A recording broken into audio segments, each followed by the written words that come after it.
All right, everyone, welcome back. The QR code did not work early on, so if you are not able to sign in, you can, after the lecture, look at the barcodes up front and use them to sign in.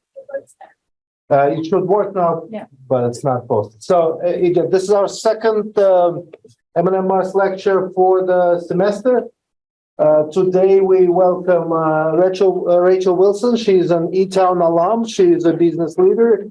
She's in healthcare, by the way. If you want to get jobs, the fastest to growing industries in the United States are IT and healthcare. And IT seems to be firing people. So I think we had a little bit of that in healthcare too. Talking to Rachel would be a good idea. So we're looking forward to hearing her insight in being successful first and foremost, and running complex organizations. So I'll let her take over and treat her nicely, and I hope you ask a lot of questions. Thank you. Thank you. Hi, everybody. Can you hear me? Yes. I can't believe how many of you are here today, so I'll thank the rain for that. There wasn't anything better going on. But just before we get started, I'm going to tell you a lot about me, but it would be helpful for me to know a little bit more about all of you. So just out of curiosity, could you raise your hand if you're part of the business school? Oh, okay. Is anybody not part of the business school? What do you do? Well, I'm in business school and another always IE. Awesome. Thanks for sharing. Anybody else? Yes. I'm public health and political science. Oh, that's a cool combination. Well, public health speaks a lot to who I am and what I'm all about. And anybody else? Okay, next question. How many of you are freshmen, first years? Oh, wow. Great. How's college? It's great. There's a lot more males than male-female mix than when I was here. That's pretty cool. How many seniors? All right, sophomores and juniors. All right, cool. Well, thank you for sharing. That's really helpful as we get started. I am Rachel Wilson. I graduated technically in '99, but I was part of the class of '98. I was an occupational therapy major. I did my field work after I finished my academic courses, so graduated a little bit late. And I currently work as the CEO for a company called CIC Health, which is a company for our public health person, was founded by Atul Gawande and Tim Rowe to help with the nation's pandemic response when COVID-19 hit. And I'll tell you a little bit more about that in a few moments. But clearly where I am now as a CEO of a company versus where I started as an occupational therapy major has changed immensely. And we're going to talk a little bit about that and how our career can evolve over time. So let's see. All right. Good anticipation. Maybe I'm hitting the wrong button. Okay, there we go. So my hope for today is that when you leave this conversation, that you're going to feel a little bit more connected to the purpose that drives you every single day, that you're going to feel a little bit more brave in the pursuit of your goals. I think a lot of us have imposter syndrome, even early in our career and late in our career. But that bravery often can be the difference between achieving some of your goals and achieving all of your goals. And that I also hope that you leave feeling inspired to drive positive change in the world. So at the end of the talk, you'll have to tell me how well we did at that. Success. Most people think it looks something like this, a straight line. I'm going to graduate high school, I'm going to go to E-Town College, and I'm going to get the best first job, and then I'm going to be whatever it is that I want it to be, and it's a very linear path. And I think that the truth is that it looks something more like this. And it probably has a few like curlicues in there and like roller coasters, but this is what my career has looked like. I started out my career as a lower middle class kid in a small town in Connecticut outside of New Haven. My parents didn't finish college. I had no idea what I wanted to be when I grew up. I was a competitive gymnast. I liked being athletic. I liked psychology, but I really had no idea what I wanted to be.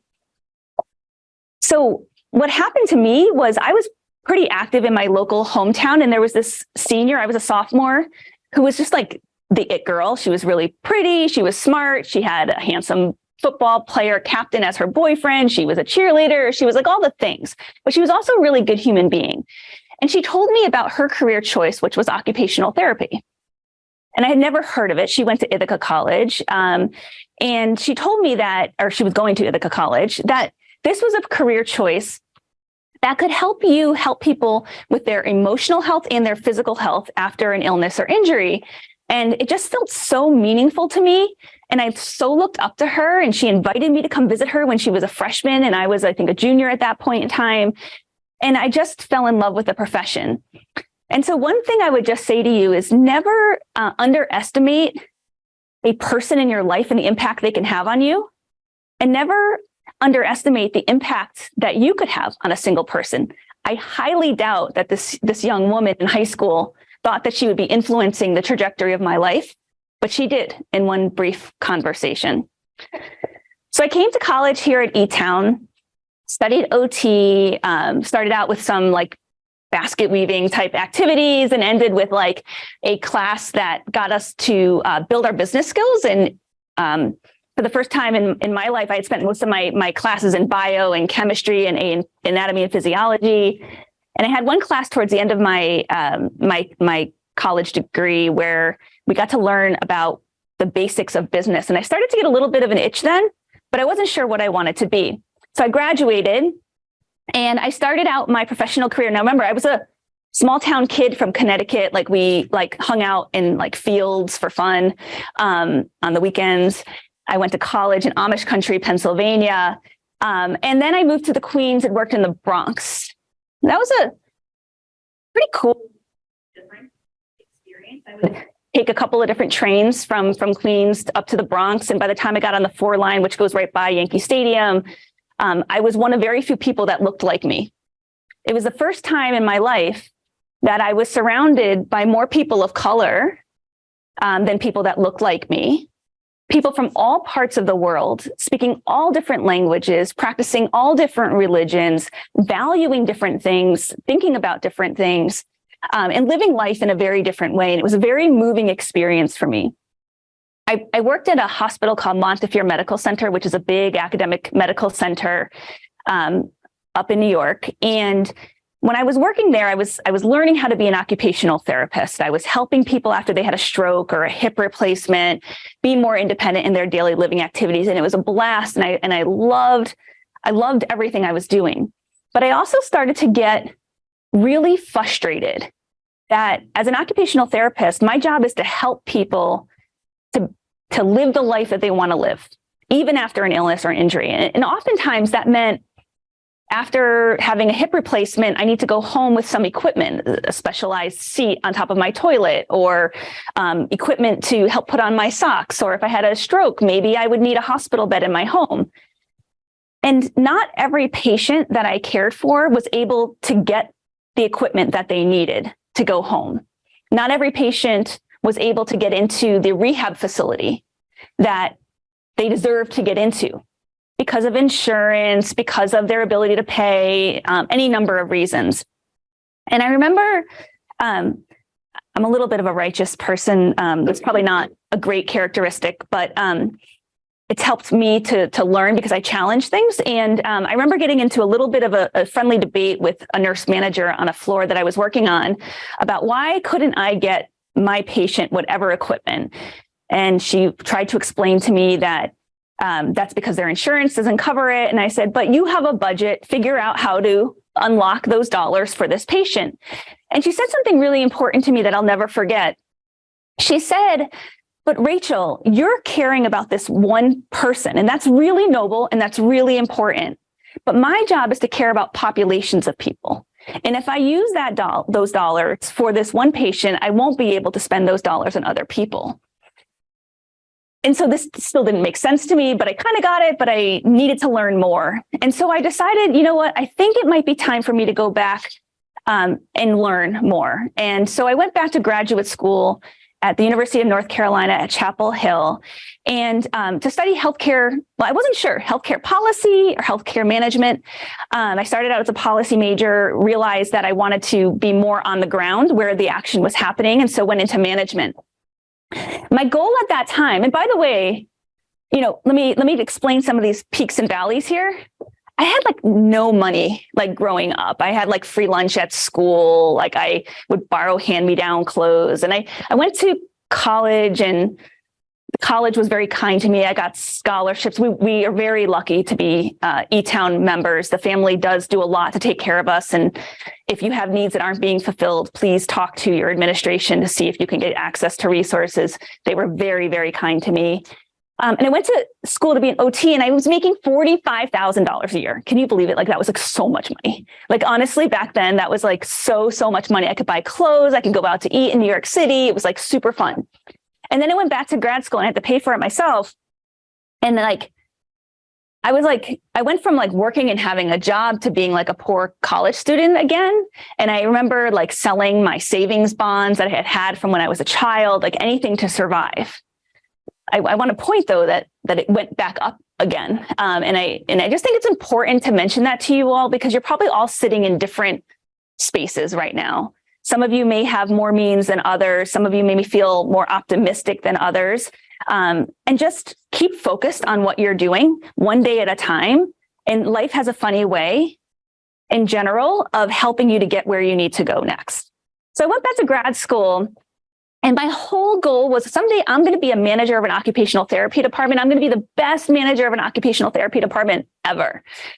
And while I was in grad school, I was in my capstone class, and my professor said, I think you need to meet this guy, Gary Mecklenburg, who's the CEO of a hospital out in Chicago. And I want you to do a fellowship with him. And I was like, I don't really want to do like another internship or fellowship again. I've been doing this for a while. I just want to go get a job and I want to make money again. And she's like, just go meet him. And it was an experience that changed my life.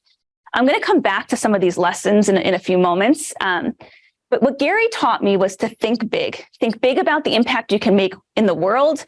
Don't limit yourself to the corner that you're putting yourself in, Rachel. Do you have to be a manager of an occupational therapy department?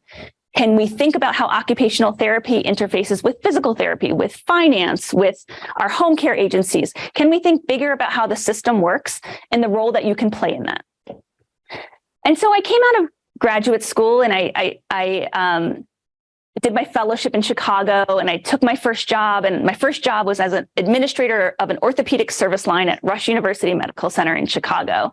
It was one of the top 10 orthopedic programs.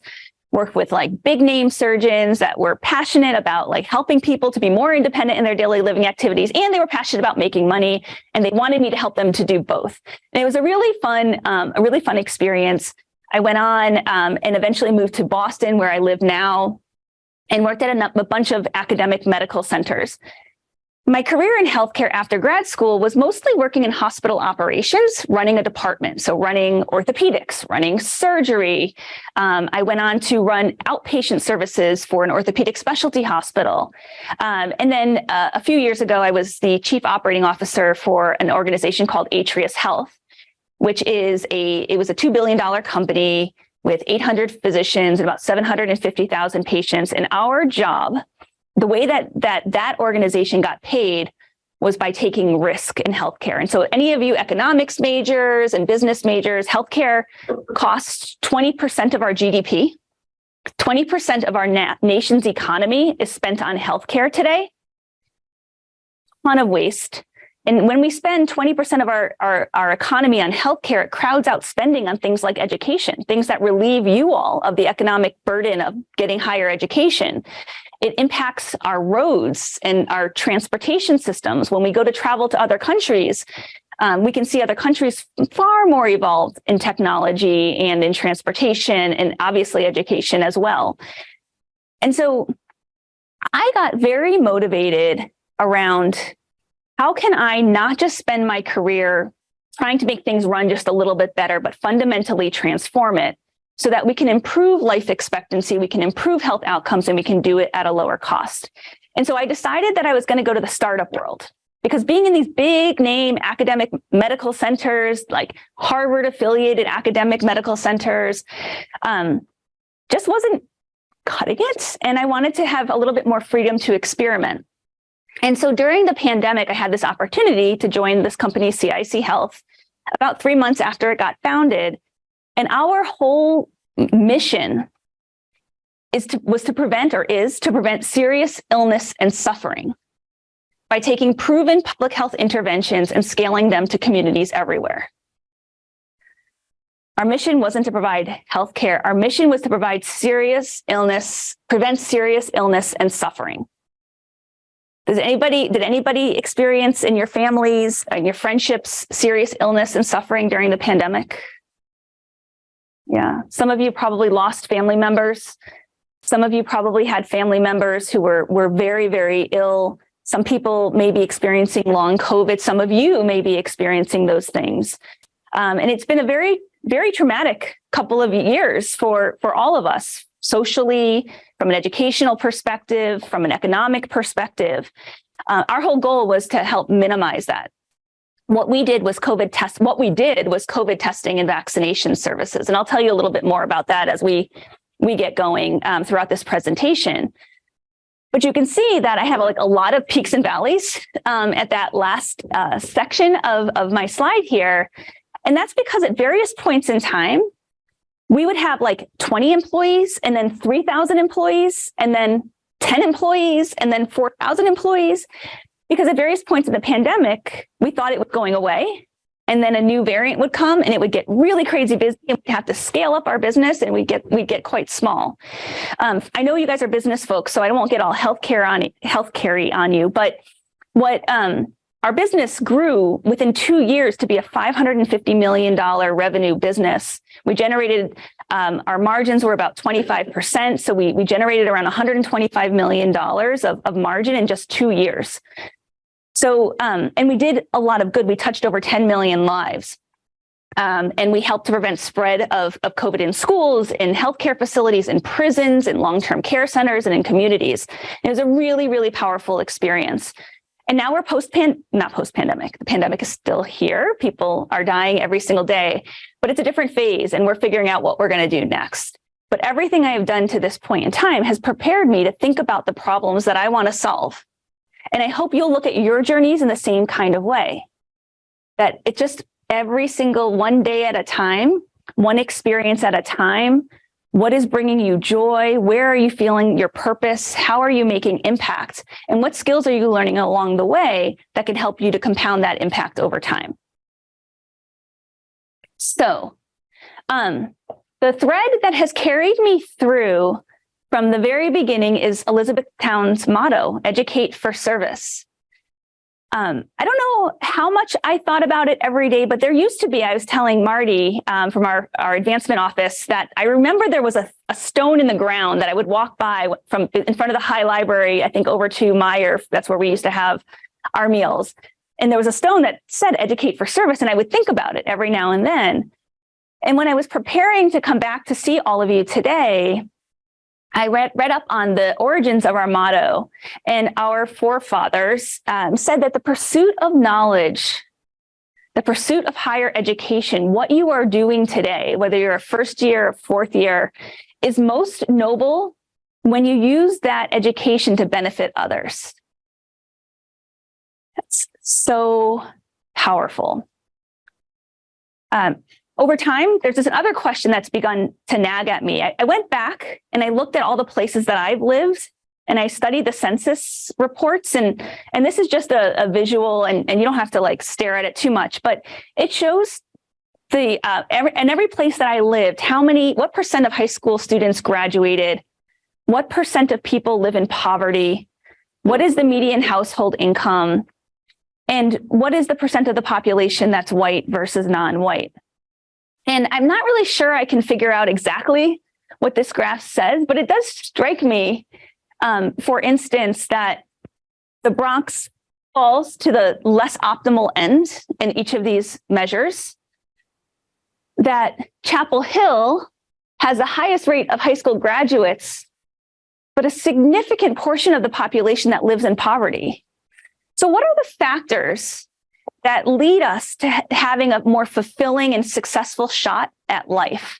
And again, I don't know what to take of this. And obviously there's many complicated factors here, but I do want you to know that based on where you live, or whether your parents are married or not, or what the average household income is where you live, or whether or not you have a mentor or a strong role model in your life, can very much have an impact on what kind of head start you have towards success.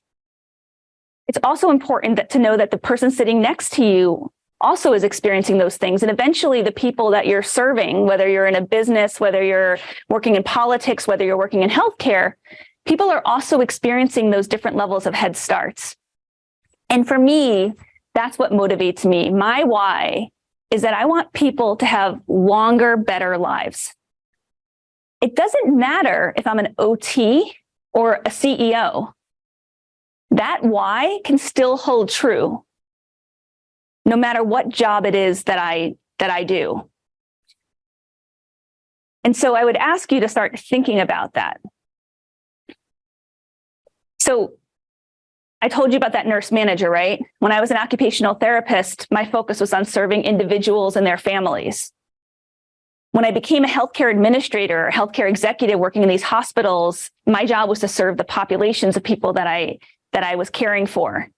And today, as an entrepreneur, saying, I love what this healthcare delivery system does, but it doesn't do enough, and it doesn't do enough for everybody. I now want to serve communities, and the diverse communities. And I not only want to serve them, I want to enable them. I want to engage them. I want to enable them. I want to empower them, because when the least of us are thriving, all of us will thrive. And so as you go forward into your careers, my hope for all of you is that your choices will reflect your hopes and not your fears. How many of you have something that you're afraid of each week? Yeah, I see some head bobbing, right? Could be afraid to talk to that person you're interested in. It could be being afraid to take that test because you don't know how you're going to perform. It could be that you might be a little bit afraid to come talk to me afterwards about your own experience. It could be any number of things. Everybody has that. Everybody has those feelings. Not enough people talk about it.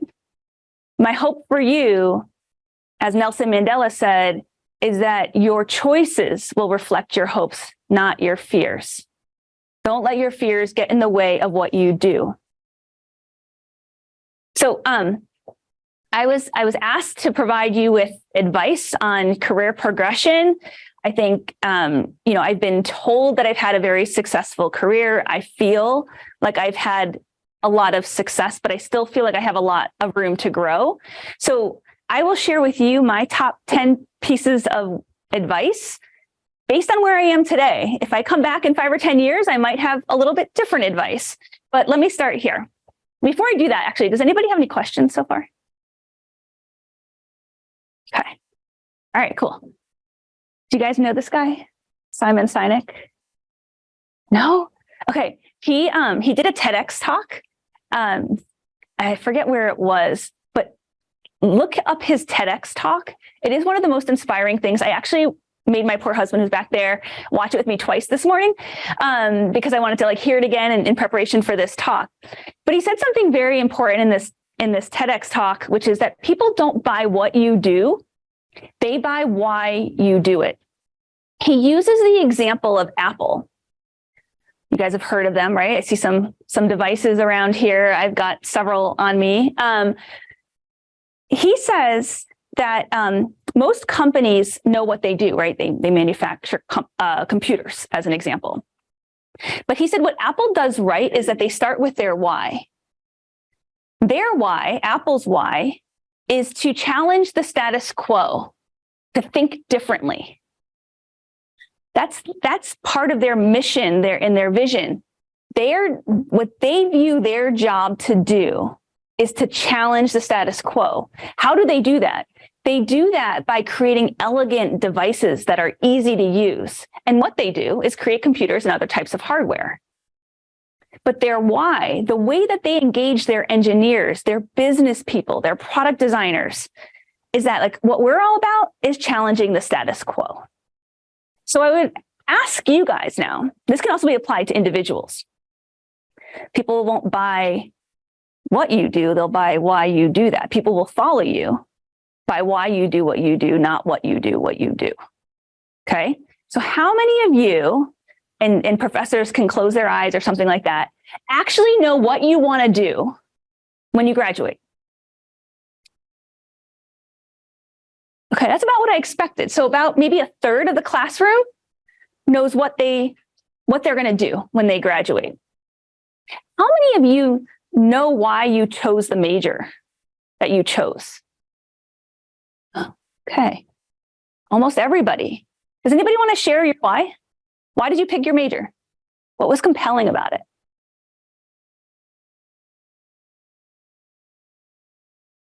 I'm going to go back a couple slides. Okay. Yes. I'm an international business major, and I chose it because my family has a business and I was really interested in that aspect. But I was also very intrigued by cultures abroad and how they interact with each other and affect each other. Oh, that's awesome. What kind of business does your family have? My family owns a winery. Oh, let's make friends afterwards. That sounds fun. So really interested in how cultures abroad interact with one another. Why is that important? Why is that interesting to you? Well, because that's basically how everything comes to be, like globalization, and how so many products wouldn't exist if it didn't interact with all other cultures, and people from different areas of the world have different ideas and everything and innovation, and this impacts everything else. I get that. What is your hope? When you're sitting here 25 years from now, I think I was sitting in your seat 25 years ago, except it was like this building wasn't here, but like what if you were standing here today, what is your hope for like where the world is?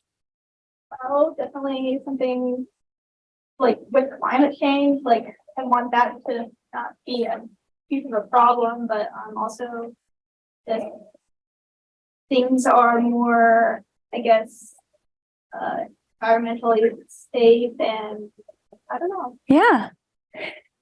We can't slow climate change by working alone in the US, right? No other country can do it alone. It's going to require international collaboration. Air quality, pollution has a devastating impact on our overall health at a macro level and at a local level, right? The health of this building, the air quality of this building would contribute to or minimize the spread of COVID during the pandemic, never mind other things that might be in the air. But it's going to take international collaboration. And so understanding how different cultures think, believe, act, and collaborate with them is so important. So that why, what's your name? Alexander. So that why that drives Alexandra is so much more important than what job she picks first or next. That why is what's going to carry her through the peaks and the valleys of her career to making bigger impact in the world. Thank you for sharing. That was very brave. I got this job opportunity to join this COVID testing company, which sounded so unglamorous to me. I had been at like academic medical centers building like the most advanced operating rooms and like really cool, sexy, complicated things. And I got the chance to work in this COVID testing company, and I was so like not inspired. In fact, I remember like kind of like waving off the CEO at the time. And then I talked to one of the other co-founders, this guy, Dr. Atul Gawande, who's this like leading public health expert. He's written many books. He's got a movie coming out. You'll have to check him out. But he talked to me about the why. He said, Rachel, if we could begin testing once or twice a week in every classroom around America, we will make it safe for people to return to in-person learning, because we will be able to identify who has COVID and get them the care they need, but make it safe for everybody else to be in that classroom. Same thing for workplaces. Can you imagine what it was like to be a prisoner during COVID? You have no control of your environment. We brought testing programs into the prisons so that we could identify, again, who has COVID, isolate them, and make it safe for all of the others who are in these correctional facilities. Same thing, nursing homes. That might be easier to relate to for some of you. When I talked to him, the why is what drew me in. And we went on to become more than a testing operator. We became a vaccination operator. This is Gillette Stadium. You might have heard of the New England Patriots. They're a football team. A pretty good one. During the pandemic, when the vaccine started to get rolled out, Massachusetts was sort of slow in the rollout. So we called Bob Kraft, who owns Gillette Stadium, owns the Patriots, and we called John Henry, who owns the Red Sox, and we said, can we borrow your stadiums? You're not using them right now. Could we borrow them? And they said yes, immediately.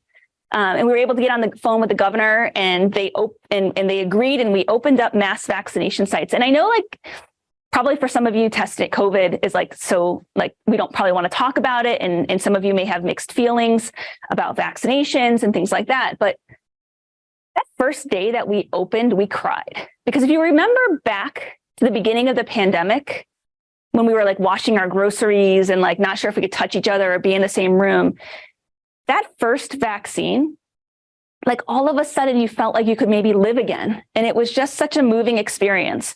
And so I guess I am overemphasizing this, but why we do what we do is more important than what we do. We can change what we do over time, but the impact we can make is substantial. We ended up vaccinating over 1.2 million people in Massachusetts. My next piece of advice is to find direction in your life. Do you guys know who this is? The Cheshire Cat from Alice in Wonderland. Alice fell down, I forget, the rabbit hole, and she met the Cheshire Cat, and she wanted to know which way she should go from where she was. And he asked, well, where do you want to go? And she didn't much care. And then he said, it doesn't much matter which way you go. You need direction in your life. If you want to get somewhere, you've got to be intentional about where you want to go. That endpoint can change. But for whatever you want right now, if it's to graduate, if it's to get an A on your exam, if it's to join a club, being clear about that helps to guide your steps. And it gives you more confidence every step of your journey because you could take steps with intention towards where you want to go. Since so many of you are in business school, you probably talk a lot about networking. Do you talk about networking yet? Yeah. You can be whoever you want to be, but I would advise you not to be the person who just tries to collect business cards or LinkedIn connections. Networking is, as Ivan Misner said, networking is a lot more about farming than it is about hunting. It's not about going and collecting the business cards or getting LinkedIn connections or whatever the coolest new social media platform is. Just like a farmer cultivates their crops, they know when to tend to them, they know when to harvest them, they know how much to harvest so that there's still something to pick. And so is networking. Building authentic relationships that will take you throughout your career is really important. Let me give you an example. I did the whole OT thing. I went to graduate school. I didn't think that I would ever want to be anything more than a manager of an occupational therapy department. My professor in my graduate program believed in me and said, you've got to meet this guy. I got a guy. Go meet him. He's going to change your life. He did. When I came out of that fellowship program, I got offered a job. This is a cool connection. I got offered a job by this woman at Northwestern Memorial Hospital's Faculty Foundation. And when I went to interview with her for the first time, she told me she didn't want to talk about my resume or my background. She wanted to talk about Elizabethtown College. It was really weird that this is Chicago, so it's not like a lot of people even have ever heard of Elizabethtown College. She was a graduate of the business program here. I think she owns a chair here somewhere. Her name's Lisa Anastas. It might have changed. What's her last name now, Marty? Keen. Okay. Really amazing spitfire of a woman. I didn't end up taking that job. I took another job, but I maintained a relationship with her. And when I moved to Boston, I remembered, I knew this woman, Lisa, and I think before she was at Northwestern, she was at Brigham and Women's Hospital in Boston. Let me send her an email and just say, hey, I'm thinking about moving to Boston. Can I pick your brain? One thing led to another, and she introduced me to like vice presidents and C-level executives at the major hospitals around Boston. And that was because I wasn't hunting for her business card. I was staying in touch with her over the years. And when I was making a move, I was able to call her, and she not only took the phone call, she set me up to be successful. And so authentic relationships really make a difference. You know, these ladies, Tina Fey, she said, say yes and you'll figure it out afterwards. I know there's a lot of being written about learning to say no nowadays. And that's also true. You need to know when to say no, but I would say that you should say yes more than you should say no. If you have an opportunity to help a professor with a project or a research study, if you have an opportunity to try out for a team, if you have an opportunity to go on a trip, there's going to be a lot of reasons to say no. You're too busy, you don't have enough money, you feel shy, whatever it is. Push yourself to figure out how to say yes more than you say no. It will open doors for you and you will probably figure out a way to make it happen. So I would just, that's my fourth piece of wisdom for you. This is a young version of someone you probably know. Do you know who this is? No? Muhammad Ali. He was a pretty good fighter. He said that when things get tough, that's when it's time to start counting. And he was talking about it in relationship to sit-ups, but he meant it in relationship to life. And he said, I don't count my sit-ups. I only start counting when it starts hurting. When I feel the pain, that's when I start counting because that's when it really counts. It's not just getting started that matters. It's when you start on your path and it seems like every obstacle is going to be in your way. You're feeling pain day in and day out and doing what you're doing. That's the difference between a winner and somebody who's not winning. It's that moment of like pushing through the pain that gets you to where you want to go. Einstein, he said, don't be afraid to make mistakes. Anyone who has never made a mistake has never tried anything new. I probably made like 3 mistakes in this like conversation alone. Like we all have to step out of our comfort zone and not be afraid to fail. It's the people that are willing to make mistakes, to go out of the comfort zone, to be different, to be bold, to be innovative, that make the most impact in this world. And it doesn't matter if it's a big mistake or a small mistake. You have to be willing to make them. And it's not what you do when you fall down. It's what you do to get up that matters. You've all heard that. It's really true.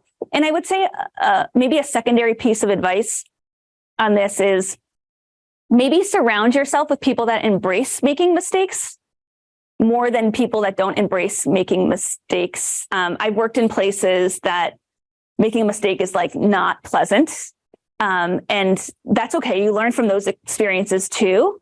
But when you work for an organization or a person, or you're in a lecture hall and in a classroom with people who are willing to let you learn, that's where the most growth can occur.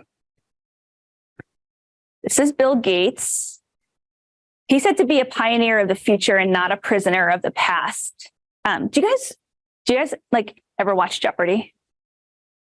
No. Oh gosh, I'm aging myself. So Jeopardy is like a trivia show on TV. And back in 2011, IBM Watson came out. Have you guys heard of IBM Watson? It was a supercomputer. It was one of the first AI tools. And the computer beat Ken Jennings, which was like a really big deal back then. And so at the time, everybody's like, oh my God, robots are going to take over the world. Can you imagine what they can do, for instance, in healthcare? Watson can come into healthcare and he can read medical records. I don't know if it was a he, but let's just say it was a he. But he could read medical records, thousands and thousands of pages of medical records, and he can match that up to clinical trials for cancer treatments. Oh my God, he is going to change the world. Imagine all the things. But I just share with you that Bill Gates said we always overestimate the amount of change that will occur in the next 2 years and underestimate the amount of change that will occur in the next 10. Watson died. It like broke up. It like got split into a million pieces. And it didn't it was built for Jeopardy. It wasn't built for all these other purposes. And it failed. So we overestimated what it could do in the next 2 years. But geez, it's about 10 years later now. And I don't know how many of you are writing papers with ChatGPT. I'm sure you're not allowed to, but like, right? Like I write my presentations now. I consult Chat. I haven't used Bard yet, but I consult ChatGPT every single day now. It really helps to accelerate getting my thoughts out in a thoughtful way. I do not copy and paste exactly. I don't encourage any of you to do that. But the point here is that we probably overestimated how fast Watson was going to make a difference in the world, but we underestimated how fast the world was going to change when things like ChatGPT and Bard come out. ChatGPT just passed the second level of the medical licensing exam. Like a computer probably will be able to pass all steps of the medical licensing exam pretty soon. What does that mean for the future? A lot can happen in 10 years in terms of advancing things like artificial intelligence. I can't even imagine where we'll be 10 years from now. We talked about this a little bit earlier. My high school classmate probably didn't realize she was mentoring me. She was just chit-chatting. But you can be a mentor at any stage in life. And the key with mentoring, although Tammy was mentoring me about what her career choice was, it opened up the possibility of what mine could be. Good mentors don't try to help you to be more like them. They help you to be the best you that you can be. And so as you're being mentored, that may be something to look for. And as you're mentoring others, making sure you're asking lots of questions and helping people to identify what they're trying to be and help support them in that journey. This is a really bad picture of me, but walking with Governor Charlie Baker from Massachusetts, he just finished his term. He's now running the NCAA, which, like, what a cool job to have been governor and then to be like leading the NCAA. But anyway, take your work seriously, not yourself. This was about 6 weeks after vaccines got released in Massachusetts, and I was walking him through Fenway Park. So if any of you have been to Fenway, that's a sort of like the loge level, the field, like that way. But I was walking him around. I was giving him a tour of the patient journey when you walk into our building and how the vaccine process would work. And he was a big supporter of making that happen, and he came to come see it in person. So obviously I had to take like that conversation very seriously, that work very seriously. But this is me at Gillette Stadium in the middle of the 50-yard line doing cartwheels. So like you can also have a lot of fun. I'm not saying that you'll do cartwheels in the middle of Fenway Park or Gillette Stadium, but have a lot of fun when you're doing your work, because we spend more time at work than we do at home. Take the work seriously, make an impact, but have fun and play while you're doing it. And then finally, the former CEO of Coca-Cola Company in the mid-90s did a commencement speech at Georgia Tech. His name is Brian Dyson. And he talked about the 5 balls of life. And what he basically said is that in life, at any given point in time, you're balancing work, you're balancing family, your health, your friends, your spirit, your spiritual self. And that work is a rubber ball. It will always, always bounce back. So if you're juggling all of these balls, if you're going to let one fall, let it be work, because it will bounce back. If you let a glass ball, your health, family, your friends drop, it will be irrevocably scuffed, nicked, shattered, broken, and sometimes beyond repair. So despite you're here for an education to go out and get a job and make a difference in the world, but also remember that your professional life is just one part of your life. It's something that I have done a mixed job at, candidly. And so I wanted to leave you with, I think, probably the most important piece of advice, which is to allow work to be that. And this is my favorite glass ball, Aaliyah, who's up in the back, that I will leave you with. So thank you for your time.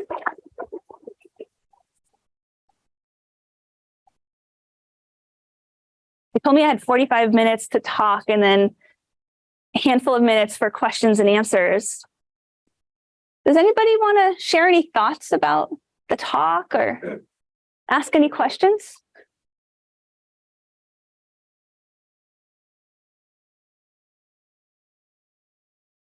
Yes. How do you stay motivated?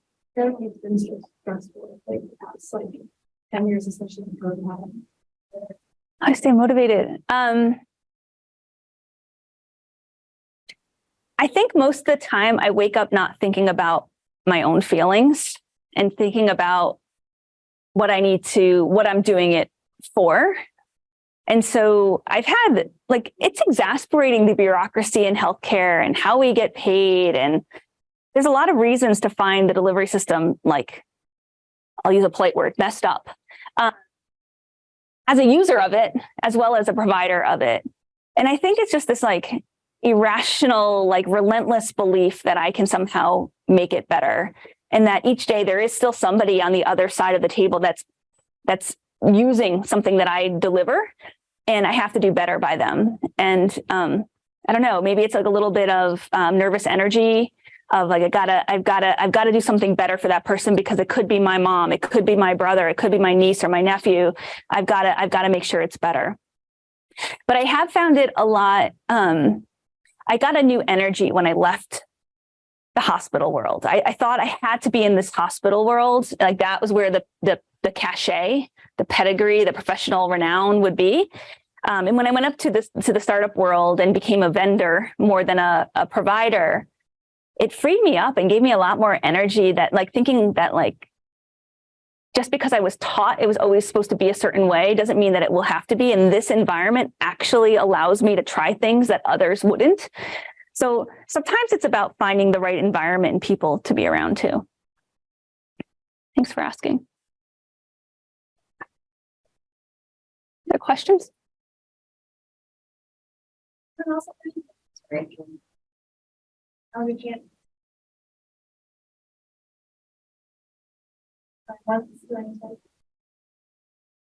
Please give Rachel another round of applause. Thank you. Thank you. And I'm sure if you do have questions, I'll be here. Yeah. thank you all for coming to the Mars lecture. Look out for the next one in April.